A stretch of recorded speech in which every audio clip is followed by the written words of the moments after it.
Hello students, কি অবস্থা সবার? আজকে আমরা যে বিষয়টা নিয়ে জানবো সেটা হচ্ছে সোর্সেস অফ ড্রাগস, অর্থাৎ ড্রাগস কিংবা মেডিসিন এগুলোর সোর্স কি, কোথা থেকে আমরা এগুলো সংগ্রহ করি। তোমরা যখন প্যারাসিটামল খাও কিংবা একটা অ্যান্টিবায়োটিক খাও তখন কি কখনো চিন্তা করেছো যে এই প্যারাসিটামলটা যে খাচ্ছি কিংবা এই যে অ্যান্টিবায়োটিকটা খাচ্ছি এগুলো আসলে কোথা থেকে উৎপত্তি হচ্ছে? তো আমরা মূলত আজকে সেই বিষয়টা নিয়েই পড়ালেখা করব। তো তোমরা যখন বিভিন্ন বই খোলো তখন দেখবে বিভিন্ন বইয়ে বিভিন্নভাবে দেওয়া আছে, কোথাও ড্রাগের সোর্সের কথা 4টা দেওয়া আছে, কোথাও 5টা দেওয়া আছে। তো এইগুলো নিয়ে কনফিউজ হওয়ার দরকার নেই। মোটা দাগে আমরা ড্রাগের যে সোর্স আছে সেই সোর্সগুলোকে 6টা ভাগে ভাগ করতে পারি। সেই 6টা ভাগ কী কী? Plant source, animal source, mineral, microbiological, synthetic কিংবা সেমি সিনথেটিক সোর্স এবং হচ্ছে রিকম্বিনেন্ট ডিএনএ টেকনোলজি।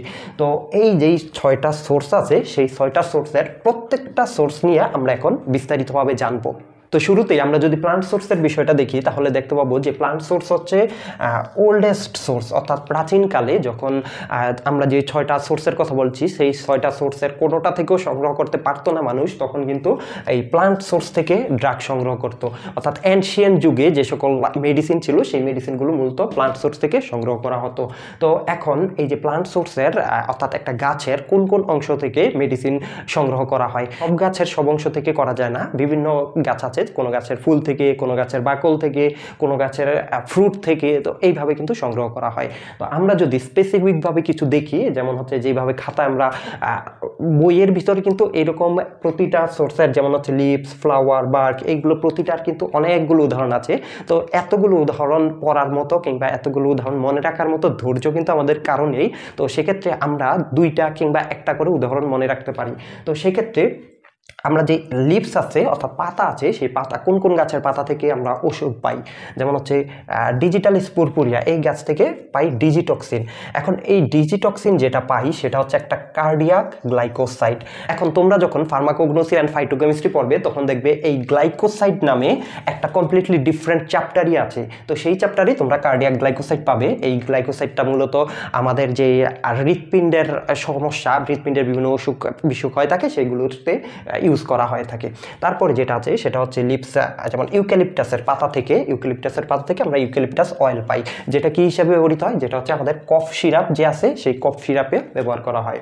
তারপরে যেটা আছে ফ্লাওয়ার, যেমন হচ্ছে রোজ কিংবা গোলাপ গাছের যেই ফুল আছে সেই গোলাপ গাছের ফুল থেকে পাওয়া যায় হচ্ছে রোজ ওয়াটার, যেটা কি হিসাবে কাজ করে, যেটা হচ্ছে টনিক হিসেবে কাজ করে। তোমরা গোলাপ জল, নিশ্চয়ই গোলাপ জলের কথা শুনছো, তো এই গোলাপ জল টনিক হিসেবে কাজ করে।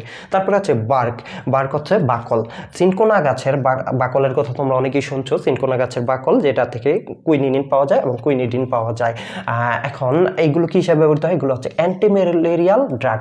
এখন যদি আমি ভুল না করে থাকি তাহলে ইন্টারে ম্যালেরিয়া নিয়ে একটা চ্যাপ্টারই আছে। তো সেই জায়গায় তোমরা দেখেছো যে ম্যালেরিয়া প্রতিরোধ করার জন্য কিংবা ম্যালেরিয়ার যে ওষুধ হিসেবে কুইনিন ব্যবহৃত হয়, কুইনিডিন ব্যবহৃত হয়, যেগুলো পাওয়া যায় হচ্ছে সিনকোনা গাছের বাকল থেকে।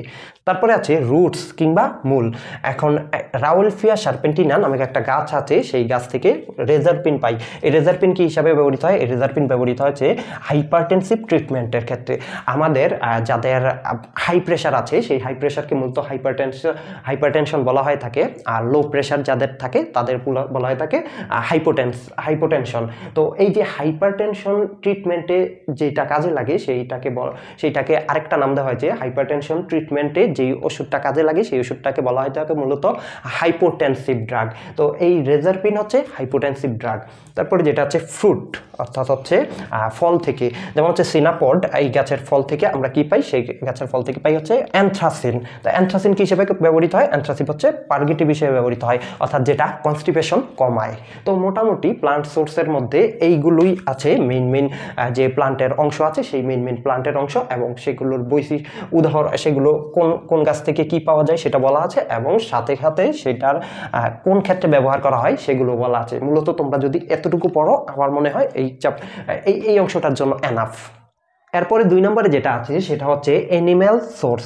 এখন অ্যানিম্যাল সোর্সের কোন কোন অংশ থেকে আমরা ড্রাগ সংগ্রহ করতে পারি, যেমন আমাদের শরীরে বিভিন্ন ধরনের ঘাম সিক্রেশন হয় না, তো এইরকম বিভিন্ন প্রাণীর শরীর থেকে কিন্তু বেশ কিছু ধরনের বডি সিক্রেশন হয়, সেই বডি সিক্রেশন থেকে অনেক সময় কিন্তু ড্রাগ তৈরি করা যায়। তারপরে আছে বিভিন্ন প্রাণীর গ্ল্যান্ড বা গ্রন্থি আছে, বিভিন্ন ধরনের গ্রন্থি, আমাদেরও তো বিভিন্ন ধরনের গ্রন্থি আছে, তো ওই বিভিন্ন ধরনের গ্রন্থি থেকে সংগ্রহ করা যায়, কিংবা হচ্ছে ফ্লুইড, বিভিন্ন প্রাণী শরীরে বিভিন্ন ধরনের ফ্লুইড আছে, সেই ফ্লুইডের যদি কোনো কার্যকারিতা দেখা যায় সেটা হচ্ছে ড্রাগ হিসাবে কাজ করে, তাহলে সেখান থেকেও কিন্তু সংগ্রহ করা যায়।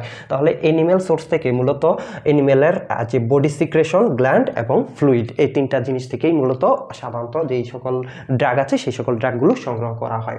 এখন যদি আমরা কিছু উদাহরণ দিই যে আসলে কোন কোন ড্রাগ সংগ্রহ করা হয়, তো তার কিছু উদাহরণ যদি আমরা দিই, যেমন হচ্ছে ইনসুলিনের কথা তো তোমরা নিশ্চয়ই জানো যে ডায়াবেটিস রোগী আছে, ওনারা মূলত ইনসুলিন ইউজ করে থাকে। তারপরে আছে হেপারিন কি করে? হেপারিন হচ্ছে আমাদের শরীরে যে রক্ত প্রবাহ আছে সেই রক্তগুলো যেন আমাদের শরীরের যে রক্তনালী আছে সেই রক্তনালীতে আটকে না যায়, সেই রক্তগুলো যেমন সেগুলোর সঞ্চালন ঠিক থাকে, সেজন্য কাজ করে মূলত হেপারিন।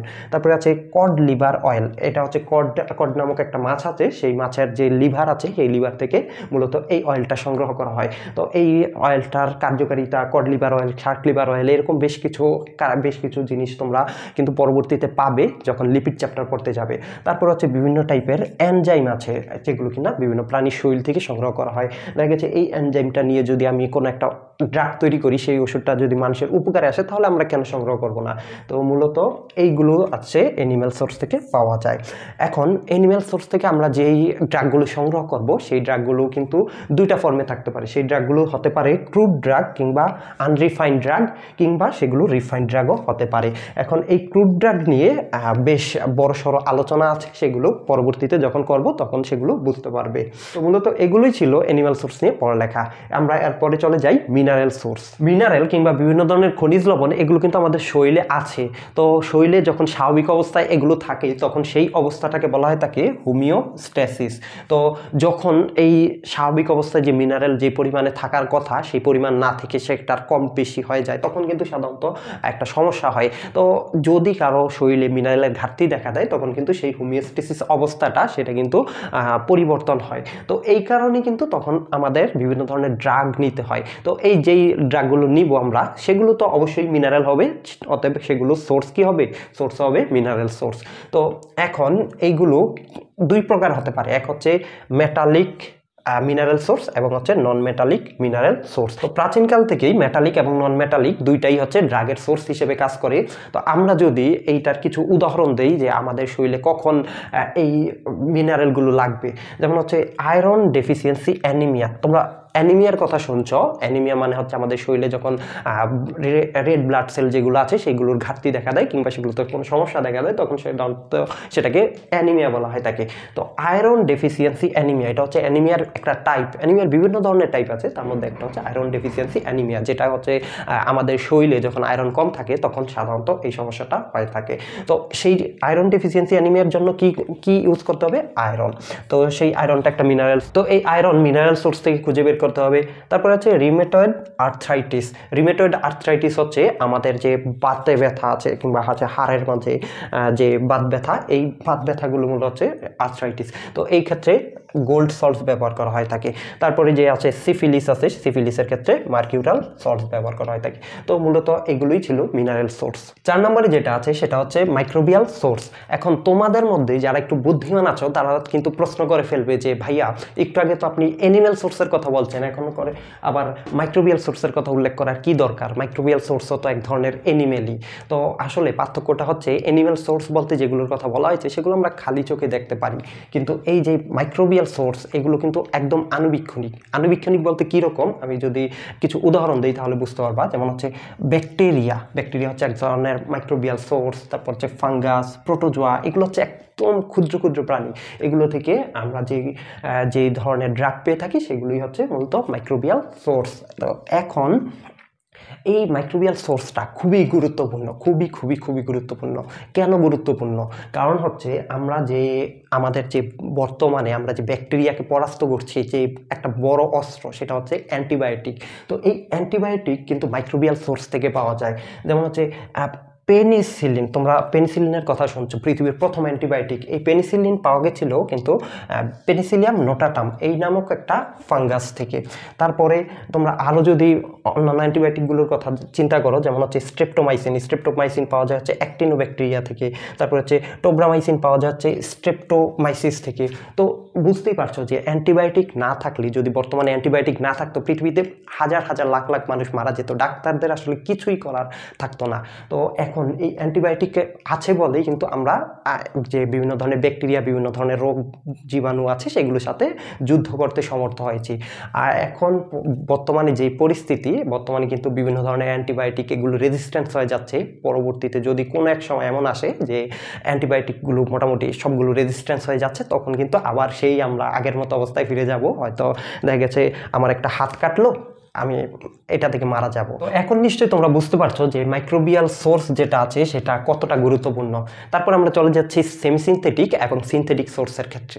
সিনথেটিক এবং সেমিসিনথেটিক এই দুইটা নাম শুনেই হয়তো অনেকে বুঝে ফেলছো যে এগুলো আসলে কি। তো সিনথেটিক ড্রাগ যেগুলো আছে সেগুলো কিন্তু আমাদের এনভায়রনমেন্টে ন্যাচারালি পাওয়া যায় না, অর্থাৎ এগুলো পরিবেশে আমরা কখনো পাবো না সরাসরি। কোথায় পাবো? এগুলো পাবো আমরা হচ্ছে ল্যাবরেটরিতে। এখন ল্যাবরেটরিতে কিভাবে উৎপন্ন হয় এই সিনথেটিক ড্রাগ? সেগুলো উৎপন্ন হচ্ছে বিভিন্ন ধরনের কেমিক্যাল সিনথেসিসের মাধ্যমে। বিভিন্ন ধরনের ড্রাগ আছে সিনথেটিক ড্রাগ। তো যদি আমরা উদাহরণ হিসেবে বলতে চাই তাহলে পেন কিলার বিভিন্ন ধরনের ড্রাগ আছে সেগুলো সিনথেটিক হয়ে থাকে, এবং অ্যান্টিডিপ্রেসেন্ট বিভিন্ন ধরনের ড্রাগ আছে সেগুলো সিনথেটিক হয়ে থাকে। আর সেমি সিনথেটিক ড্রাগগুলো কি? সেমি সিনথেটিক ড্রাগগুলো কিন্তু এনভায়রনমেন্টে পাওয়া যায়, কিন্তু এনভায়রনমেন্টে পাওয়া গেলেও একদম সরাসরি আমরা সেগুলো ইউজ করি না। কিভাবে ইউজ করি? সেগুলোকে কিছুটা কেমিক্যালি মডিফাইড করি আমরা, কেমিক্যালি মডিফাইড করে তারপরে সেগুলোকে ইউজ করা হয়ে থাকে। তো তখন তোমাদেরকে যদি উদাহরণ হিসেবে বলতে চাই তাহলে স্ট্রেপ্টোমাইসিস এরিথ্রিয়াস থেকে সাধারণত এরিথ্রোমাইসিন নামক একটা অ্যান্টিবায়োটিক পাওয়া যায়। তো এই এরিথ্রোমাইসিন নামক যে অ্যান্টিবায়োটিকটা পাওয়া যায় এটা ব্যবহার করা হয় সাধারণত রেসপিরেটরি ট্র্যাক্টে যদি কোনো ধরনের সমস্যা হয়, কিংবা আমাদের কোনো ধরনের স্কিনে ইনফেকশন হলে সেগুলোর ক্ষেত্রে সাধারণত এরিথ্রোমাইসিনটা ইউজ করা হয়। তো এরিথ্রোমাইসিনটা এই যে আমরা এই মাইক্রো অর্গানিজমটা থেকে পেলাম, সেই মাইক্রো অর্গানিজমটা থেকে নিয়ে কিন্তু আমরা সরাসরি সংগ্রহ করি না, বরং সেইটাকে কিছুটা কেমিক্যালি মডিফাই করে তারপরে সাধারণত ইউজ করি। তো এইটাই হচ্ছে সিনথেটিক এবং সেমিসিনথেটিক সোর্স অফ ড্রাগ। 6 নম্বরে অর্থাৎ সর্বশেষ যে সোর্সটা আছে সেটা হচ্ছে রিকম্বিনেন্ট ডিএনএ টেকনোলজি। তো রিকম্বিনেন্ট ডিএনএ টেকনোলজি নিয়ে যদি তোমাদেরকে 3 শব্দে যদি পুরো রিকম্বিনেন্ট ডিএনএ টেকনোলজিটাকে বোঝাতে বলে তাহলে তোমরা এই 3টা শব্দ দিবে। সেটা হচ্ছে মডার্ন, অ্যাডভান্স, নিউ। তো এই রিকম্বিনেন্ট ডিএনএ টেকনোলজি আসার পর আমাদের মেডিকেল ফিল্ড এবং ফার্মাসিউটিক্যাল ইন্ডাস্ট্রি ফিল্ড, দুইটা ফিল্ডে একদম পুরো রিভলিউশন ঘটাইছে। তো তোমরা নিশ্চয়ই জেনেটিক ইঞ্জিনিয়ারিং কথাটার নাম শুনেছ। তো জেনেটিক ইঞ্জিনিয়ারিংয়ে যে সকল টেকনিকগুলো আছে সেই টেকনিকগুলোই মূলত রিকম্বিনেন্ট ডিএনএ টেকনোলজিতে ইউজ করা হয়। এখানে কি করা হয় আসলে? এখানে আসলে যে ডিএনএ আছে সেই ডিএনএটাকে ম্যানিপুলেশন করা হয়। ম্যানিপুলেশন বলতে কীরকম? যেমন যে ডিএনএটা আছে সেই ডিএনএটাকে দেখা গেছে কাটা হয়, ছোট করা হয়, বড় করা হয়, কিংবা পরিবর্তন করা হয়, বিভিন্ন কিছু করা হয়। তারপর মানুষের ডিএনএ অন্য প্রাণী শরীরে দেওয়া হয়, তারপর অন্য প্রাণীর ডিএনএ আবার অন্য প্রাণীতে দেওয়া হয়, কিংবা এমন কোনো উপকারী জিন যদি পাওয়া যায় তাহলে সেটা দেখা গেছে অন্যান্য প্রাণী থেকে মানুষে নিয়ে আসা হয়। তোমরা ইনসুলিনের কথা একটু আগে শুনছিলে। তো এই ইনসুলিন কিন্তু বর্তমানে কি করা হয়? মানুষের শরীর থেকে, মানুষের যে ডিএনএ গুলো থেকে জিনের মধ্যে, যে জিনটার মধ্যে ইনসুলিন উৎপাদন করার ক্ষমতা আছে সেই জিনটা নিয়ে বিভিন্ন ধরনের ব্যাকটেরিয়াতে দেওয়া হয়। তো সেই ব্যাকটেরিয়াতে যখন দেওয়া হয়, ব্যাকটেরিয়ার ডিএনএ দেওয়া হয়, সেখানে দিয়ে কিন্তু তার বংশবৃদ্ধি করা হয়। তো এই বংশবৃদ্ধি করলে সেখান থেকে অনেক বেশি পরিমাণে কিন্তু আমরা ইনসুলিন সংগ্রহ করতে পারি, এবং সেটার মাধ্যমে আমরা ইনসুলিনের চাহিদা পূরণ করতে পারি। তো এইটা কিন্তু করা হয় থাকে রিকম্বিনেন্ট ডিএনএ টেকনোলজির মাধ্যমে। তারপরে ইন্টারফেরনের ক্ষেত্রেও সেম। ইন্টারফেরন কোন কাজে লাগে? ইন্টারফেরন কাজে লাগে হচ্ছে বিভিন্ন ধরনের ক্যান্সার প্রতিরোধের ক্ষেত্রে ইন্টারফেরন কাজে লাগে। তো এই বিষয়গুলো নিয়ে কিন্তু আমাদের পুরো একটা কোর্সই আছে, সেই কোর্সটার নাম হচ্ছে ফার্মাসিউটিক্যাল বায়োটেকনোলজি। সেখানে এগুলো নিয়ে বিস্তারিত বলা আছে। তো তোমরা পরবর্তী শ্রেণীতে গিয়ে বিস্তারিত জানতে পারবে। কার সাথে যেন মিলে গেল নাকি? যাই হোক, তোমরা নাম বলো না, নাম বললে কিন্তু আবার পরবর্তীতে আমার চাকরি থাকবে না। তো যাই হোক, এই ছিল মোটামুটি আজকের যে সোর্স অফ ড্রাগস। এইটা বিভিন্ন বিশ্ববিদ্যালয় বিভিন্ন সময় বিভিন্নভাবে আসে। যেমন আমি যদি বলি যে এই কোশ্চেনটা কোথায় এসেছিল, যেগুলো আমি যে কোশ্চেন পেপারগুলো দেখেছি তার মধ্যে রাজশাহী ইউনিভার্সিটিতে 2020 সাল, 19 সাল, 17 সাল, 16 সালে এসেছিল। তারপর হচ্ছে নোয়াখালী বিজ্ঞান ও প্রযুক্তি বিশ্ববিদ্যালয় 2019 সালে এসেছিল। তারপরে আরও অনেক বিশ্ববিদ্যালয়ে এসেছে, কিন্তু আমি হয়তো সেই কোশ্চেনগুলো পাইনি। তো যাই হোক, আশা করি তোমরা ভিডিওতে বলা কথাবার্তাগুলো বুঝতে পেরেছ। আর এই সম্পর্কে যদি তোমরা বিস্তারিত পড়ালেখা করতে চাও তাহলে আমি চেষ্টা করব কমেন্ট বক্স কিংবা ডেসক্রিপশনে লিঙ্ক দিয়ে দেওয়ার। তোমরা আমার ভিডিওর ডেসক্রিপশন ডিসক্রিপশনের লিঙ্কগুলো সবসময় চেক করো। আসলে যদি এখন না পাই, পরবর্তীতে কোনো যদি লিঙ্ক পাই কিংবা কোনো উপকারী কিছু পাই, তাহলে কিন্তু সেগুলো আমি ডিসক্রিপশনে অ্যাড করে দেই। তো যাই হোক, ভালো থাকো, সুস্থ থাকো, সুন্দর থাকো।